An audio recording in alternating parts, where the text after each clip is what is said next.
8টা sentence সবাইকে দিয়েছিলাম, exam হয়েছে তাই তো? তো 8-এ 6 পেয়েছে হাইয়েস্ট, 8-এ 8 কিন্তু কেউ পায়নি।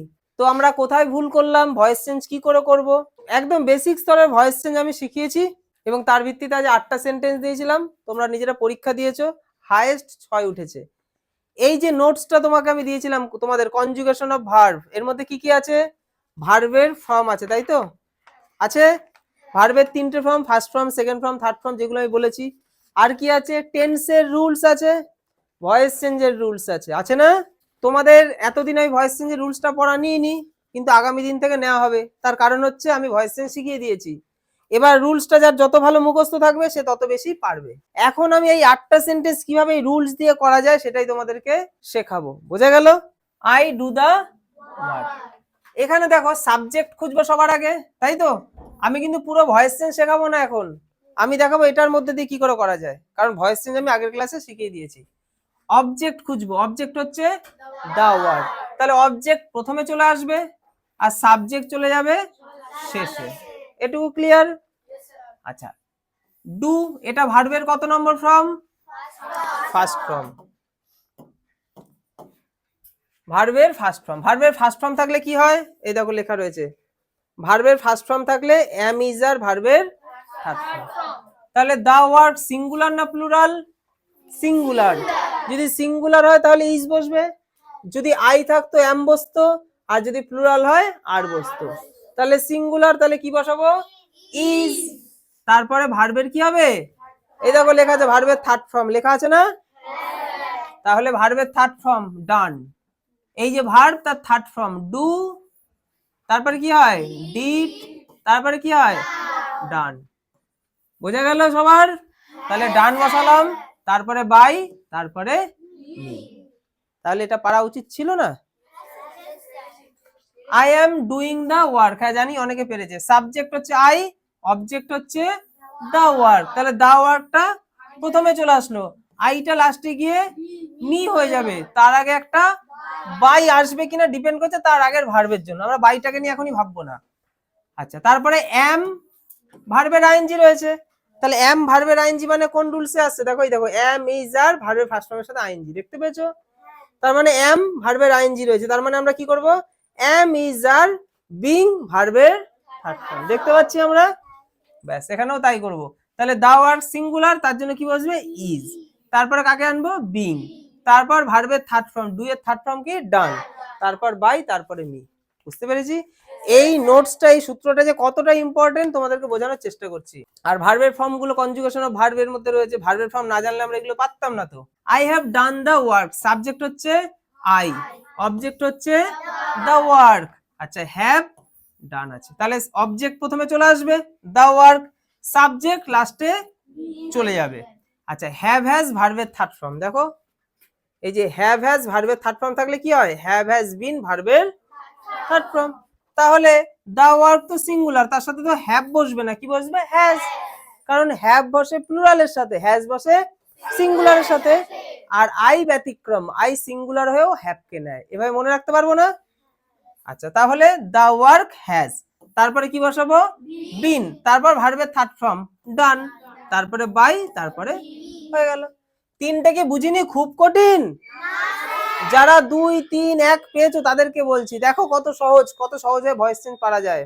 পরের সপ্তাহেও আমি ছোট্ট ক্লাসের মধ্যে কিন্তু 5টা সেন্টেন্সের ভয়েস দেবো, তোমরা পরের সপ্তাহে একই রকমের রুলস গুলো মুখস্থ করে ভয়েস চেঞ্জ শিখে আসবে, শিখে নয় সরি দেখে আসবে, ক্লাসটা তো আমি করিয়েছি। আই ডিড দা ওয়ার্ক, তাহলে সাবজেক্ট হচ্ছে আই, অবজেক্ট হচ্ছে দা ওয়ার্ক, আর এখানে আছে ডিড, ডিড মানে ভার্বের সেকেন্ড ফর্ম, ভার্বের সেকেন্ড ফর্ম আছে, এই দেখো ভার্বের সেকেন্ড ফর্ম রয়েছে না? তাহলে ভার্বের সেকেন্ড ফর্ম থাকলে কি করবো? ওয়াজ এর ভার্বের থার্ড ফর্ম, তাহলে সিঙ্গুলার হলে ওয়াজ, প্লুরাল হলে ওয়্যার, এগুলো আমরা জানি তো।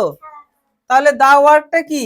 সিঙ্গুলার তো, তারপরে কি হবে? ওয়াজ, তারপরে ভার্বের থার্ড ফর্ম, তারপর বাই, তারপরে। বুঝতে পেরেছি? কি সহজ ভয়েস চেঞ্জ করা, আমাদের উচিত ছিল 8-এ 8 পাওয়া। পরের দিনও কিন্তু আমি পরীক্ষা নেব, তাই ভালো করে পিডিএফটা গ্রুপে দেওয়া হয়েছে, ওখান থেকে দেখে নেবো, খাতায় তোমাদের লেখা আছে, দেখে নেবে, না বুঝতে পারলে পরের দিন এসে জিজ্ঞাসা করবে। আর তোমাদের এই নোটসের মধ্যে জিনিসটা রয়েছে, পরের দিন কিন্তু ছোট্ট পরীক্ষা হবে, তারপরে আমি ন্যারেশনটা ছোট্ট করে বোঝাবো। বুঝতে পেরেছি সবাই? I was doing the work, subject হচ্ছে আই, অবজেক্ট হচ্ছে দ্য ওয়ার্ক। তাহলে অবজেক্ট প্রথমে চলে আসবে, আই লাস্টে গিয়ে মি হয়ে যাবে। আচ্ছা এবার দেখো ওয়াজ ভার্বের আইএনজি আছে, তাহলে ওয়াজ ওয়্যার ভার্বের আইএনজি থাকলে কি হয়, এই যে ওয়াজ ওয়্যার ভার্বের ফার্স্ট ফর্মের সাথে আইএনজি থাকলে কি হয়, ওয়াজ ওয়্যার বিং ভার্বের থার্ড ফর্ম হয়। বুঝা গেল, ওয়াজ ওয়্যার বিং ভার্বের, তাহলে দা ওয়ার্কের সাথে ওয়াজ হবে সিঙ্গুলার হিসেবে, তারপরে কি হবে বিং, তারপর ভার্বের থার্ড ফর্ম, তাহলে ভার্ব হচ্ছে ডু, তার থার্ড ফর্ম হচ্ছে ডান, তারপরে বসে বাই, তারপরে বাদ বাকিটা। আমাদের স্যার ভয়েস চেঞ্জে কি সব ক্ষেত্রেই আই আর দা ওয়ার্ক এইসব থাকবে? চেঞ্জ হবে, আমি জাস্ট একটা দিয়ে তোমাদেরকে বোঝানোর জন্য করেছি। সাবজেক্ট চেঞ্জ হবে, অবজেক্ট চেঞ্জ হবে, তাতে কি যায় আসে। তারপরে দেখো I had done the work, subject হচ্ছে আই, অবজেক্ট হচ্ছে দা ওয়ার্ক, তাহলে দা ওয়ার্ক প্রথমে চলে আসলো, আইটা লাস্টে গিয়ে মি হয়ে গেল, তার আগে বাই বসলো। হ্যাড ডান মানে হ্যাড ভিতরি, হ্যাড ভিতরি থাকলে কি করতে হবে, এই যে হ্যাড ভিতরি দেখতে পাচ্ছ, হ্যাঁ, তাহলে হ্যাড ভিতরি থাকলে কি করব, হ্যাড বিন ভিতরি, দেখতে পাচ্ছ, তাহলে এই যে হ্যাড, এই যে বিন, তারপর ভিতরি ভার্বের থার্ড ফর্ম হয়ে গেল।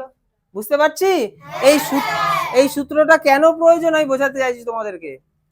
তারপরে দেখো I shall do the work, subject হচ্ছে আই, অবজেক্ট হচ্ছে দা ওয়ার্ক, দা ওয়ার্ক প্রথমে চলে আসলো, আই লাস্টে গিয়ে মি হয়ে গেল, তার আগে বাই বসলো। এবার শ্যাল উইল ভার্বের ফার্স্ট ফর্ম রয়েছে তাই না, দেখি তো শ্যাল উইল ভার্বের ফার্স্ট ফর্ম কোথায়, এই দেখো শ্যাল উইল ভার্বের ফার্স্ট ফর্ম দেখতে পেয়েছি, তাহলে শ্যাল উইল ভার্বের ফার্স্ট ফর্ম থাকলে কি হবে, শ্যাল উইল বি ভার্বের থার্ড ফর্ম।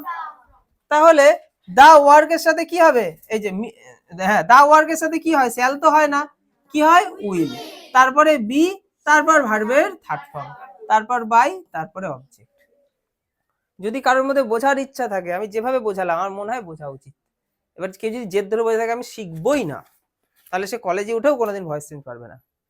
এখন শিখে নাও, কারণ এই ভয়েস চেঞ্জ তোমার ক্লাস 7-এ রয়েছে, 8-এ রয়েছে, 6-এ রয়েছে, 9-এ রয়েছে, 8-এ রয়েছে, 10-এ রয়েছে, 11-এ রয়েছে, 12-এ রয়েছে, কলেজে রয়েছে, চাকরি পরীক্ষার ক্ষেত্রে রয়েছে, একই জিনিস রয়েছে, তার অ্যাডভান্স স্তর রয়েছে।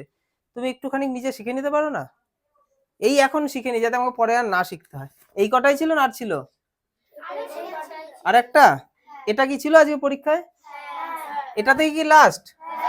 আচ্ছা I shall be doing the work, I হচ্ছে সাবজেক্ট, দা ওয়ার্ক হচ্ছে অবজেক্ট, তাহলে দা ওয়ার্কে প্রথমে নিয়ে আসলাম, আইটা লাস্টে গিয়ে মি হয়ে গেল। বুঝতে পেরেছি তাহলে ভয়েস চেঞ্জ, ভয়েস চেঞ্জ সহজ। পরের দিন 5টা সেন্টেন্স দেবো, 5-এ 5 পেতে হবে, ঠিক আছে, দিয়ে আমরা ন্যারেশন চেঞ্জটা ছোট্ট করে করব। আজকের ক্লাস এখানেই।